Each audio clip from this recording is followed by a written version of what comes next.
Dios les bendiga. ¿Cómo están? Les saluda el pastor José Manuel Carlos, para todos los que no me conocen. Estamos transmitiendo la palabra del Señor, la palabra que permanece para la hora que pasa, desde el populoso barrio de La Boca. Si usted nunca estuvo en el barrio de La Boca, no sabe lo que se ha perdido. Aquí está nuestra iglesia y desde nuestra iglesia transmitimos este mensaje para todos los amigos, hermanos, compañeros, creyentes, colegas que nos escuchan a través de este medio. Que Dios los rebendiga a todos, los llene de su bendición. Con la ayuda del señor director, pedimos que nos ponga aquí al pie de la pantalla el mail de las oficinas de nuestra iglesia, por si alguno quiere enviar algún mensaje, tiene alguna inquietud, escríbanos y desde la Secretaría de la Iglesia estaremos contestando en la brevedad. Lo que usted necesite será bien atendido. Dios le bendiga muchísimo. En estos días estamos hablando, comenzamos el domingo, a hablar del crecimiento en el reino de Dios. El crecimiento en el reino de Dios. Repetimos algunas cositas para algunos que no recuerdan muy mucho lo que hablamos el domingo, pero cuando recibimos a Cristo, entramos al reino de Dios. Entramos al reino de Dios. Ahora estamos dentro del reino de Dios. Quiere decir que ya hemos entrado. En San Mateo capítulo 6, versículo 33, dice: mas buscad primeramente el reino de Dios y su justicia, y todas las cosas de este mundo nos serán añadidas por la misericordia de Dios. Ahora, tenemos que buscar el reino, tenemos que buscar el gobierno, y el gobierno de Dios se basa en leyes espirituales. Y el comienzo de estas leyes, y el cumplimiento de estas, o el incumplimiento de estas leyes, hace accionar la ley o la justicia de Dios. A ver, el que cumple la ley o no la cumple, de acuerdo a lo que sea, si cumple o no cumple, esto acciona la justicia de Dios. El vivir en el reino de Dios no tiene que ver ni con religión, ni con organización, ni organizaciones ni eclesiásticas, ni culto, mire lo que le digo. No tiene nada que ver con religión. Tiene que ver con una vida, con la vida en el reino. Así que si usted pretende vivir de acuerdo a la voluntad de Dios, tiene que aprender a vivir bajo las leyes del reino, conocer la palabra de Dios. No le alcanza con saber que Cristo salva, Cristo sana, Cristo bautiza. Usted y yo tenemos que saber cómo comportarnos, cómo vivir, cómo movernos, cómo aconsejar a nuestros hijos en este mundo perdido con leyes injustas, cómo poder vivir y ayudar y conducir a nuestra familia si no conocemos las leyes del reino de Dios. Decimos que estamos en el reino y resulta que no conocemos las leyes.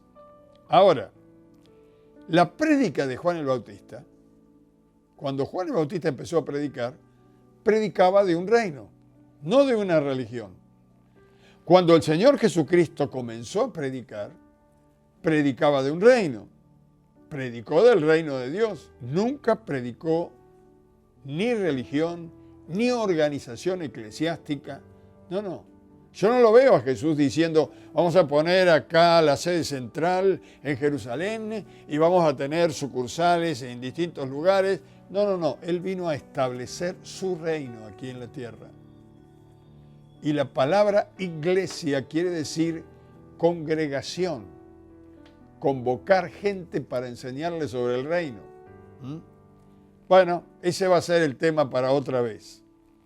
Ahora, por eso las leyes del reino de Dios son las que nos pueden ayudar a convivir en este mundo perdido, ¿no? Porque este mundo está perdido. Ahora, hay leyes de los que querían matar y esto comenzó antes que entraran a matar. Pero mire, cuando el Señor Jesucristo comenzó a predicar sobre el reino y las leyes del reino, los reyes lo querían matar. Fíjese, si Jesús hubiera predicado religión, los reyes no se hubieran preocupado por Jesús. ¿Pero por qué se preocupaban? Porque él predicaba sobre un reino y sobre un rey, el rey de los cielos. Aún los discípulos que lo seguían se confundieron y no entendían la prédica hasta que no vino el Espíritu Santo a sus corazones. Porque los mismos discípulos le dijeron a Jesús, en este tiempo restaurarás el reino de Israel. Ellos pensaban en un reino terreno, porque como él predicaba del reino, pero el reino de Dios no es de este mundo. El reino es espiritual, con leyes espirituales, con justicia espiritual, no natural. Lo natural terminará un día, mi querido amigo y hermano, pero lo espiritual permanece para siempre. En el capítulo 5 de San Mateo, Jesús aclara algunos puntos sobre la ley de Dios, ¿no? Los aclara en el capítulo 5 de San Mateo. Vamos a estar mirando esto para entender un poquito las leyes del reino. Tal vez tengo que decir que cuando usted y yo lleguemos al cielo, nos vamos a encontrar un culto, ¿eh? Téngalo bien claro. Va a haber gente adorando, cantando, pero vamos a encontrar a un rey sentado en su trono y va a haber trabajo para hacer. Porque si fuera una religión estaríamos cantando todo el día, bailando allí, danzando, aplaudiendo. No. En el reino hay trabajo y la Biblia dice que hay trabajo. Para los que no les gusta el laburo, que sepan que en el cielo va a haber un reino y no una religión ni un dogma. Vamos a ver a través del Señor Jesús la parte espiritual de la ley. La ley de Dios es muy amplia. Usted imagínese que los primeros 5 libros de la Biblia, Génesis, Éxodo, Levítico, Deuteronomio, Números, estos 5 libros, contienen la ley de Dios. Son muchas cosas. Pero vamos a ver algunas que explica el Señor Jesús para que entendamos cómo podemos aplicar en nuestra vida natural el reino espiritual. Recordemos que Pablo dice que la ley es santa, ¿no? Pero nosotros pecadores. Así que antes de entrar a esta ley que nos explica el Señor Jesús, al espíritu de esta ley, vamos a ver los 3 niveles de la expresión del pecado. Porque primero tenemos que ver cómo actúa el pecado para entender un poquito mejor las leyes del reino. Así que 3 niveles de expresión del pecado. Primer nivel, la práctica del pecado. Primera de Juan, capítulo 3, versículo 4. Primer nivel, cuando ponemos en práctica el pecado.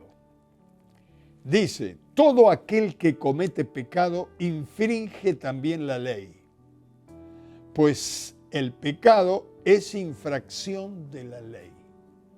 Así que el primer nivel, vamos de afuera para adentro, ¿no?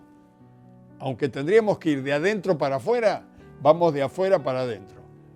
Primer nivel de afuera para adentro, la práctica del pecado. Primera de Juan 3:4. Segundo nivel, el pensar en el pecado.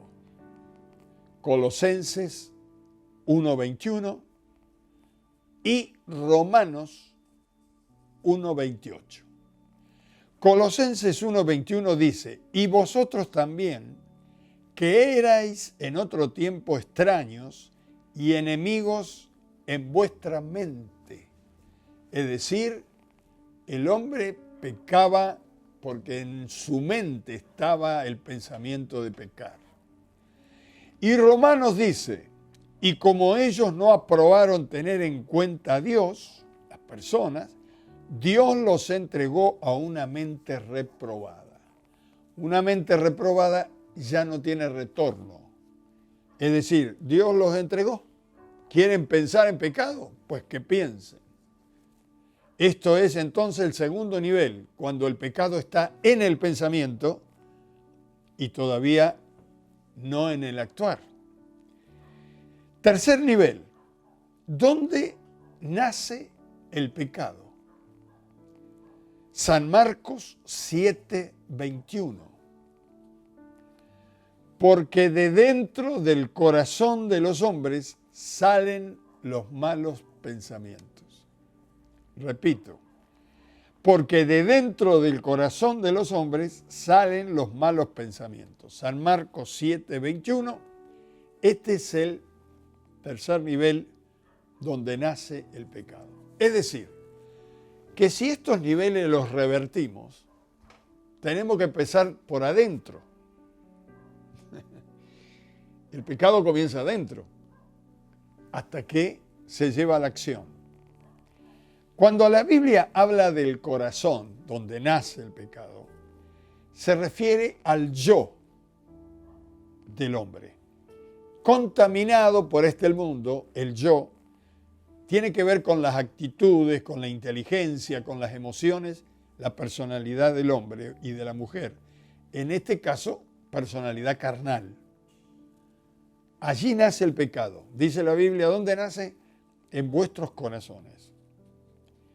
Porque de dentro del corazón de los hombres salen los malos pensamientos. Quiere decir que el pecado comienza en el yo carnal, en mi personalidad carnal.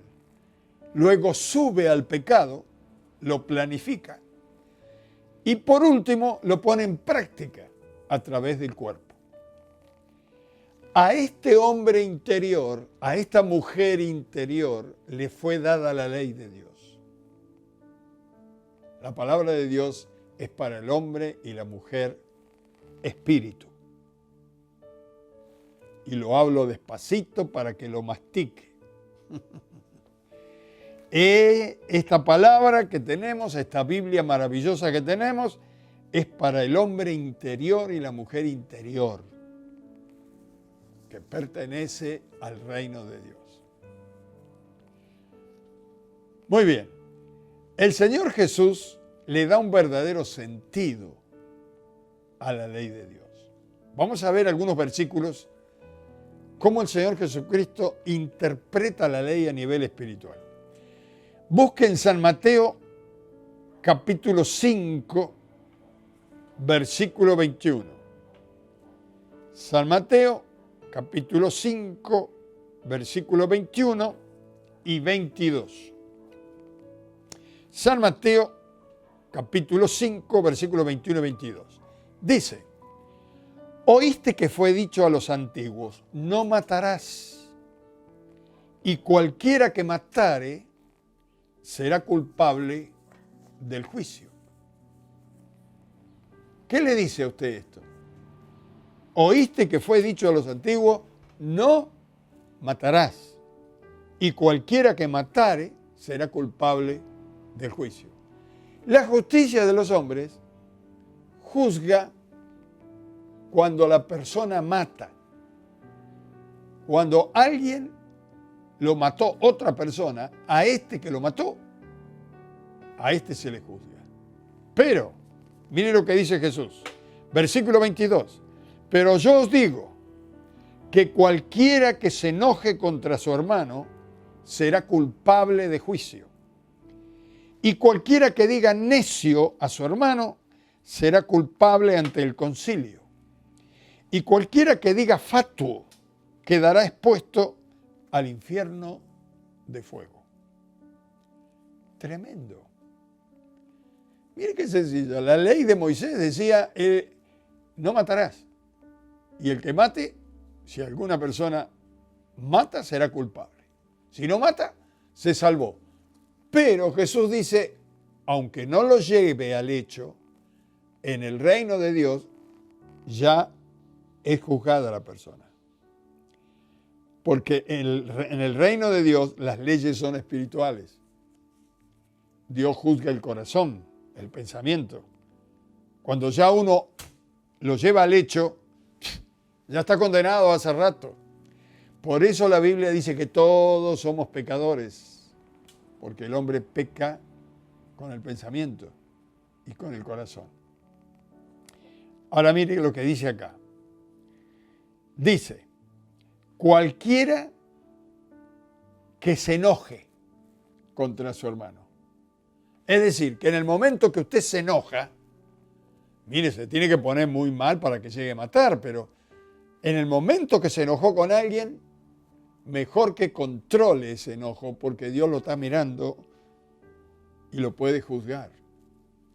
Porque acá dice, será culpable en el juicio de que usted se enojó contra su hermano. ¿Cuántas veces nos enojamos entre hermanos? Bueno, no tiene que ser así. Más, ahora dice Jesús, cualquiera que le diga necio a su hermano, si alguno dice necio a su hermano, será culpable ante el concilio. Ya es culpable. Oh, dice, pero no, es muy estricto esto, pastor. ¿Sabe a cuántos necios conozco yo? ¿Sabe lo que quiere decir la palabra necio? Escuche bien, con el perdón de las palabras, porque así dice el diccionario bíblico. Necio quiere decir alcornoque, idiota, torpe. Cuando usted lo llama necio a su hermano, le está diciendo que es un alcornoque, un idiota y un torpe. El que está pensando esto es un orgulloso. Si yo pienso que usted es un alcornoque, un idiota y un torpe, quiere decir que yo me siento superior. Si yo pienso así, ya estoy condenado. La otra palabra que usa Jesús dice, cualquiera que diga fatuo a su hermano, será condenado al infierno. Fatuo, ¿qué quiere decir fatuo? Presuntuoso, presumido, petulante. Presuntuoso, presumido, petulante. Le está tratando de presumido, de petulante. Cuando lo trata de fatuo, usted lo único que puede recibir del juicio de Dios, la justicia de Dios lo va a llevar al infierno. La ley pareciera que habla por lo que hacemos, pero Dios mira el espíritu y el alma del pecador. Jesús nos enseña una ley superior. No tenemos que llegar al hecho, ni siquiera pensarlo. Cuando se cruzan los malos pensamientos, tenemos que reprender los pensamientos para poder ser dignos de caminar en el reino de Dios. San Mateo, próximo mandamiento. San Mateo capítulo 5, versículo 27. A ver, me saltó la máquina. San Mateo, capítulo 5, versículo 27. Ahí está. Oíste que fue dicho, no cometerás adulterio. Usted sabe lo que es adulterio. Este es un soltero que quiere vivir como casado. Adulterar es que se acuesta con el esposo o la esposa de otro, o con la mujer o el hombre de otra persona. Esto es lo que entendemos por la ley. El hecho es adulterar. Mas yo digo, dice el Señor Jesucristo, cualquiera que mira a una mujer o un hombre para codiciarlo, ya adulteró con ella o con él en el corazón. ¿Qué tal, hermano? Nosotros con este tipo, yo sé que se acuesta con... ¿Y usted cuántas veces miró a una mujer o un hombre para codiciarlo? ¿Cuántas veces usted, mujer, dijo, estos son hombres y no lo que tengo en casa? Lo está codiciando. Ya adulteró con él en el corazón. Pastor, no sea exagerado. No lo digo yo. Lo dice la ley. Porque la ley es para el hombre y la mujer espiritual. El espíritu, el alma, no necesita adulterar. Si adultera es porque es pecador. Es el cuerpo el que quiere estas cosas. No sé si se da cuenta. Si no se da cuenta, todavía usted no nació, ni siquiera es bebé. Pero mire lo que dice el Señor. Por tanto, si tu ojo derecho te fuera ocasión de caer, córtalo, sácalo. Si tu mano te fuera ocasión de caer, córtala. Antes de llegar a la práctica, deshácete de ese miembro, de tu ojo, de tu mano. Bueno, si nosotros cortáramos la mano cada vez que queremos tocar lo que no tenemos que tocar o mirar lo que no tenemos que mirar, estaríamos todos mutilados. Primero lo miro, segundo lo pienso, tercero lo tomo y por último la acción. Es lo que vemos y eso es lo que condenamos. Pero lo que no vemos, Dios lo ve. Es mucho más fuerte lo que pasa en el espíritu que lo que pasa en la persona. ¿Por qué? Porque, mis hermanos, los pecados en el cuerpo, los pecados que hacemos a la vista, que se ve, que se practican, ya están consumados.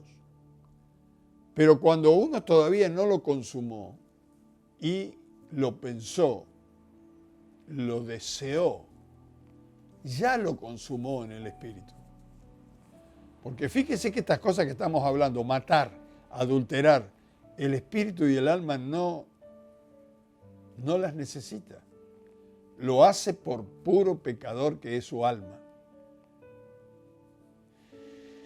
San Mateo, capítulo 5, versículo 31 y 32, dice: también fue dicho, cualquiera que repudie a su mujer, dele carta de divorcio. Pero yo os digo que el que repudia a su mujer, a no ser por causa de fornicación, hace que ella adultere, y el que se casa con la repudiada comete adulterio. Esto es muy amplio. Pero vamos a explicar lo que explicó Jesús, por lo menos el pedacito. Luego Pablo en capítulo 7, no lo vamos a ver, de Corintios, 1 de Corintios, él explica algunas cosas. Pero vamos a explicar acá lo que entiende Jesús y lo que explica Jesús. La famosa carta de repudio. Mire, cuando usted estudia en la Biblia, la ley, la carta de repudio era tan machista. Porque fíjese que hablaba de cuando la mujer se encuentra en adulterio, cuando la mujer la vega, cuando la mujer, y el hombre. Menos mal que Jesús vino a traer la equidad, ¿no? La balanza, la justicia de Dios. Pero la ley que le dio Moisés era que repudiara a la mujer. Pero cuando uno lee a veces algunos libros comparados con lo que dice la Biblia, uno se encuentra con que era horrible. Repudiaban por cualquier cosa a la mujer. ¿No le hizo bien la comida? Carta de repudio. ¿Vino tarde a casa? Carta de repudio. Ahora, la carta de repudio era esa. Pero Jesús acá dice, dele carta de divorcio. Ahora, el divorcio tiene que ver con el adulterio.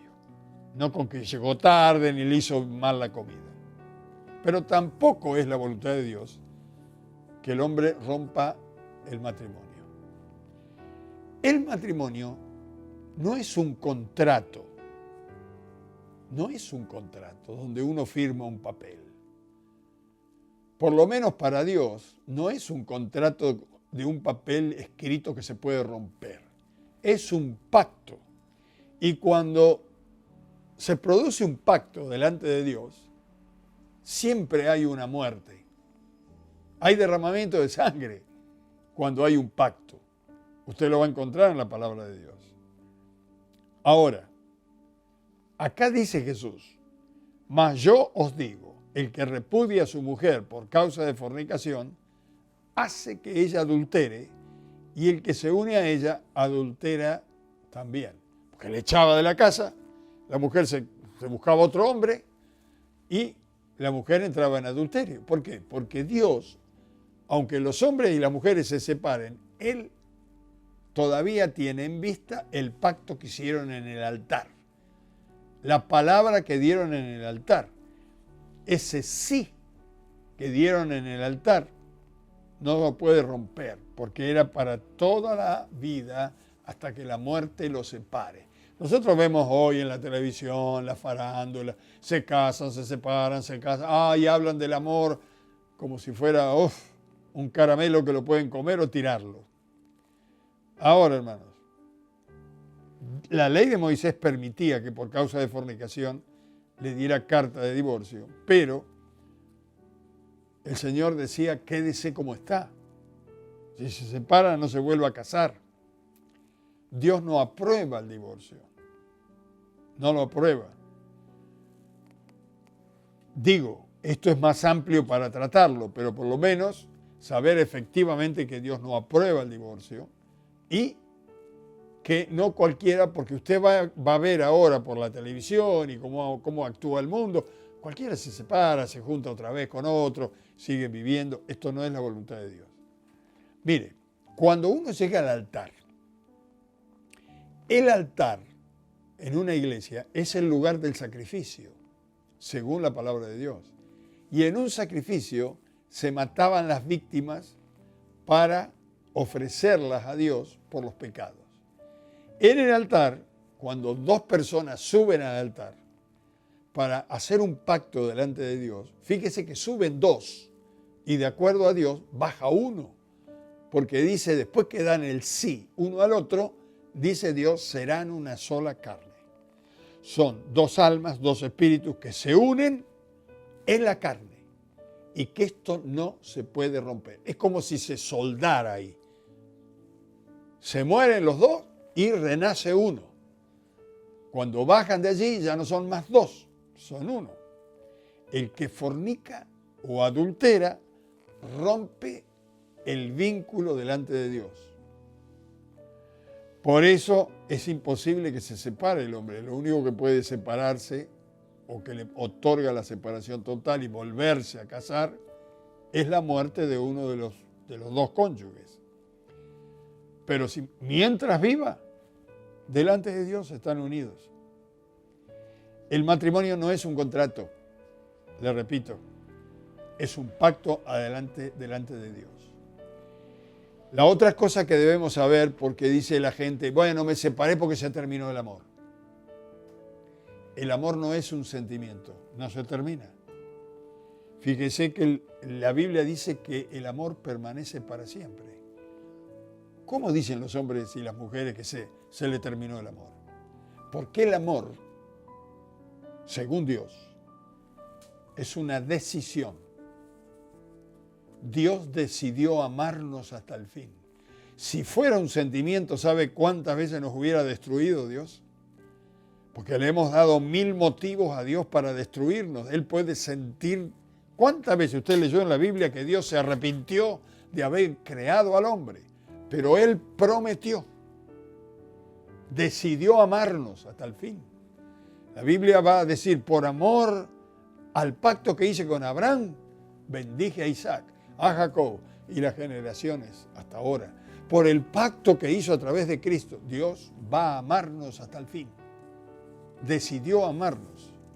No es que usted siente, porque hoy siente amar y mañana siente cualquier otra cosa. Así que dice Jesús, si le da carta de divorcio, quédese sin casar. ¿Por qué? Porque delante de Dios siguen unidos. Y los que se separan y se unen por su cuenta y forman otro hogar, adulteran.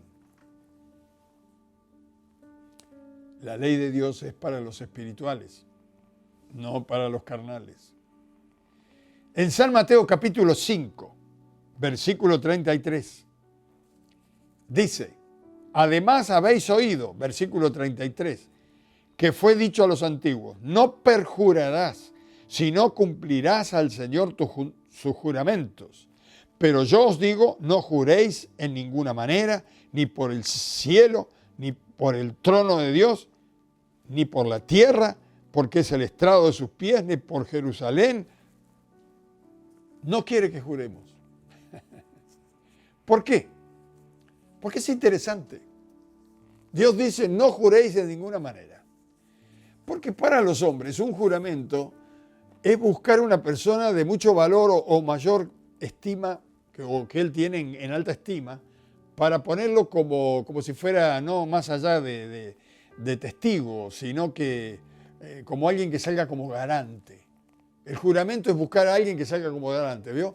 Dice, te juro por mi madre. La pone a la madre como garante. Te juro por mis hijos. Lo pone a los hijos por garante. Y algunos dicen, te lo juro por Dios. Por favor. Dice el Señor, que tu sí sea sí y que tu no sea no. Es suficiente con tu sí y tu no. Dijiste sí, suficiente. Dijiste no, suficiente. Si vos dijiste que sí y tenés que jurar, es que tu carácter no es firme. Tu palabra no es firme, ni vos mismo estás creyendo que lo vas a hacer. Mire, vamos a encontrar en la Biblia que Dios juró. En Hebreos capítulo 13 dice que Dios juró por Él mismo, porque no había nadie más arriba de Él. Juró por Él mismo. Si no, léalo allí en Hebreos 6:13. ¿Pero por qué lo hizo? Por causa de la incredulidad de los hombres. No porque Él iba a fallar. Porque cuando Dios jura por Él mismo, jura por su trono. ¿Y sabe qué? Al diablo se le hizo agua a la boca cuando Él dijo, te juro que te bendeciré, te juro que te multiplicaré. Dijo, bueno, acá cuando no haga lo que dice, perdió el trono, dijo Satanás. Le parecía a Satanás que Dios es como ellos, como los ángeles caídos, como los hombres pecadores. No. Bueno, también Jesús habló bajo juramento. Eso es importante saberlo. En San Mateo capítulo 26, versículos 63 y 64, estaba Jesús ante el concilio y el sacerdote allí le dijo, te conjuro por el Dios viviente y no sé cuánto que digas. Y Dios habló cuando le hicieron hablar bajo juramento, porque lo nombró a Dios.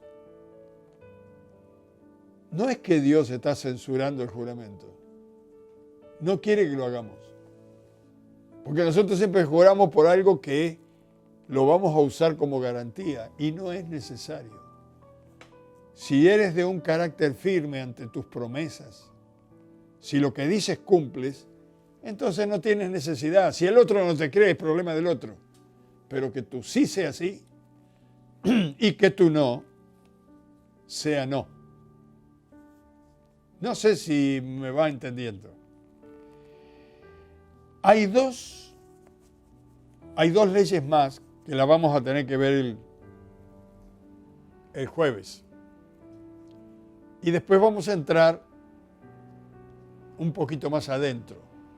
¿Por qué quise que veamos esta interpretación de la ley a nivel espiritual que da Jesús? Porque, hermanos, nosotros tenemos que desarrollar nuestros sentidos espirituales. Y nuestros sentidos espirituales se tienen que basar en la palabra de Dios, en la ley de Dios. Si usted no sabe cómo proceder, tampoco va a poder aconsejar. Y si usted no sabe cómo proceder y aconsejar, tampoco va a poder decidir. Y cuando decida, va a decidir de acuerdo a su parecer humano y conocimientos humanos. Y entonces va a incurrir en una falta gravísima delante de la justicia de Dios. Tenemos que conocer la palabra del Señor. Tenemos que saber cómo proceder. ¿Se acuerda cuando a Salomón vinieron dos madres con un hijo? Y parece que las dos eran la madre del hijo. ¿Cómo Salomón, con la sabiduría de Dios, supo qué hacer? Dijo, muy bien, tráigame una espada, lo parto por la mitad, mitad para uno, mitad para la otra, para que no se peleen. La que era verdaderamente la madre dijo, no, no lo mates, Señor, déselo a la mujer. Pero la otra que no era madre dice, ¿viste? No lo quiere, me lo da a mí. Entonces Salomón dijo, no, la verdadera madre es la que no quiere que lo mate. La otra no le importaba que lo cortara por la mitad. ¿Cómo pudo discernir Salomón de esta manera? Porque él conocía la ley de Dios. Y el Espíritu Santo le estaba dando sabiduría a su conocimiento. Si tú estás mirando por primera vez y usted dice, ¿cómo me gustaría tener esta sabiduría? De saber cómo poder hacer justicia y ser justo en todas mis decisiones. Es sencillo. Primero, tienes que recibir a Cristo, que es el Rey del Reino. Y segundo, conoce la palabra del reino.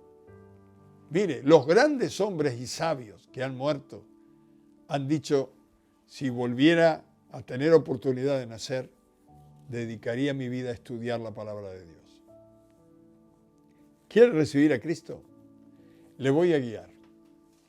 Padre eterno, diga conmigo, Padre eterno, quiero recibir a Cristo como mi Salvador. Quiero que Él entre en mi vida y sea mi Señor, el dueño de mi vida. Toma dominio de mí, Señor. Perdona mis pecados. Perdona, Señor, mis pensamientos, mi ignorancia. Y ayúdame a vivir en tu reino. Recíbeme en tu reino. Quiero vivir bajo el gobierno poderoso de tu mano. En el nombre de Jesús te lo pido. Y te doy gracias porque yo sé que me oyes. Amén. Amén. Si has hecho esta oración, sigue orando a Dios. Busca un lugar a solas con Dios. Cómprate una Biblia. Lee la palabra de Dios. Y entonces solo así podrás saber cómo tomar decisiones en tu vida, sabiendo lo que es bueno y lo que es malo.